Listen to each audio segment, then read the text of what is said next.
Bonjour à toutes et à tous. Nous avons choisi le sujet sur le gluten. Pourquoi? Car c'est un effet qui est à la mode. On en entend souvent parler.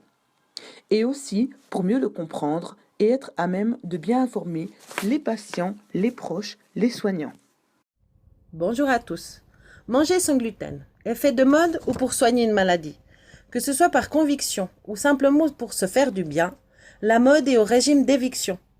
Sans lactose, sans viande, sans sucre et sans gluten. Fait office de chef de file. Pourquoi tout le monde parle du gluten? À qui s'adresse ce régime difficile? Mais au fait, c'est quoi le gluten? C'est ça. C'est ça. C'est ça aussi. Et ça aussi. Merci.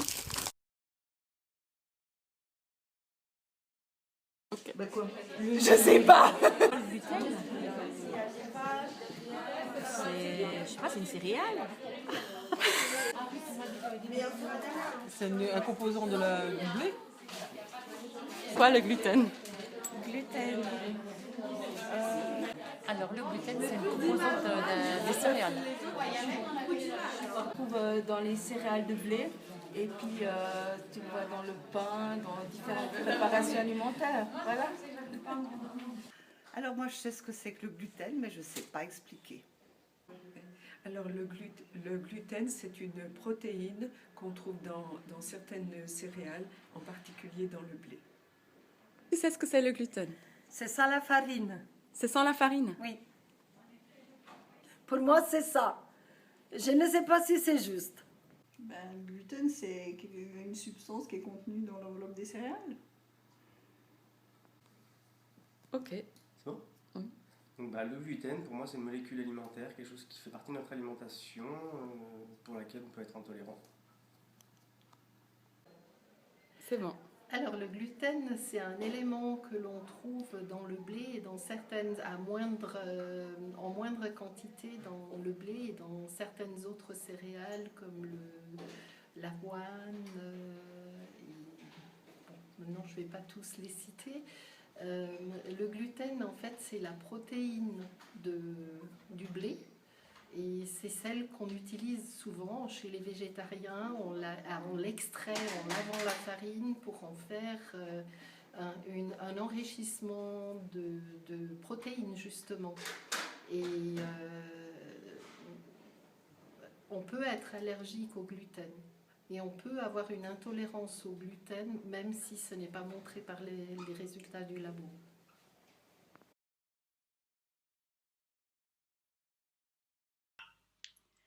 Le gluten, c'est un terme générique pour désigner la protéine, c'est-à-dire les gluténines et les prolamines, qui se trouvent dans des variétés de céréales. Alors, dans le blé, dans l'orge, dans le seigle,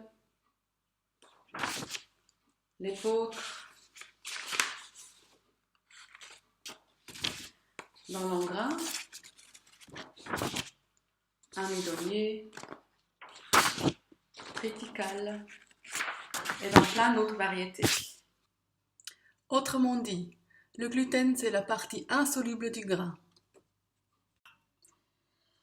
Quand on a une pâte à base de farine qui contient le gluten, c'est la partie qui colle. Et puis pour avoir que du gluten, cette pâte, il faut la passer sous l'eau et il faut la laver. Et petit à petit, la seule chose qui reste, c'est le gluten.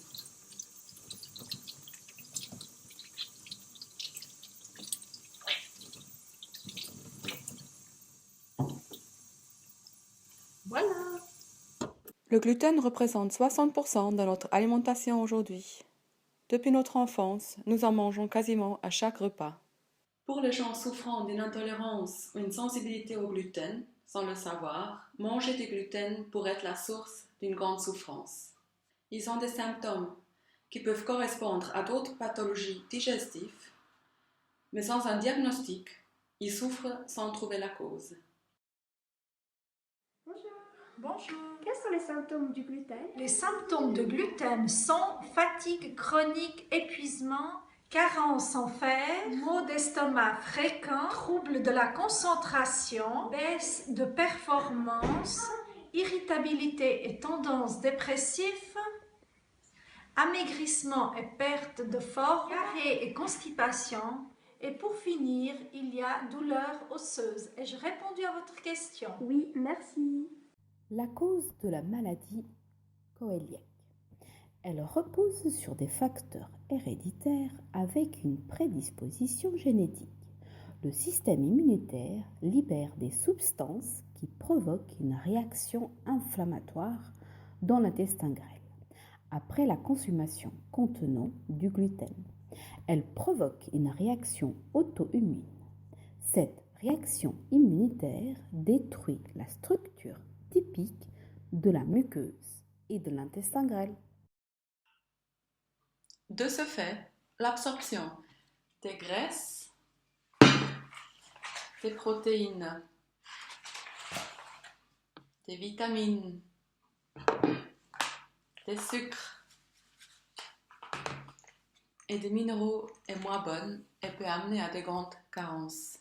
Le diagnostic est difficile à poser et souvent il y a des faux négatifs. Le diagnostic de la maladie coœliaque se fait en 2 temps. D'abord, avec une prise de sang qui dose les anticorps anti-transglutaminase de type IgA, ainsi que le dosage pondéral des IgA génétiques. Et si le test est positif, bien qu'il existe environ 10% de faux positifs, le patient devra subir une biopsie de l'intestin grêle pour mettre en évidence l'atrophie villositaire et les risques si on ne traite pas, bien sûr. Car à terme, la maladie coœliaque peut entraîner plusieurs autres maladies, plus ou moins graves. Des minéralisations osseuses qui touchent 50% des patients, diabétiques insulino-résistants, vitiligo, thyroïdite, lymphocytaire chronique et plus rarement un cancer de l'intestin. Même s'il est possible que ces maladies n'apparaissent pas, le risque est bien réel. Traitement. Et là, le seul traitement existant s'impose alors, le régime sans gluten. Régime pour qui? En Suisse, il y a plus d'1 million de personnes atteintes de la maladie coœliaque. Comme il existe une vulnérabilité génétique, le fait d'avoir l'un de ses parents malades accroît le risque de l'être aussi. Si plusieurs symptômes deviennent récurrents, N'attendez pas trop longtemps. Faites dépister les gens. N'ayez pas de préjugés. faites-vous dépister. Wouhou! Yeah!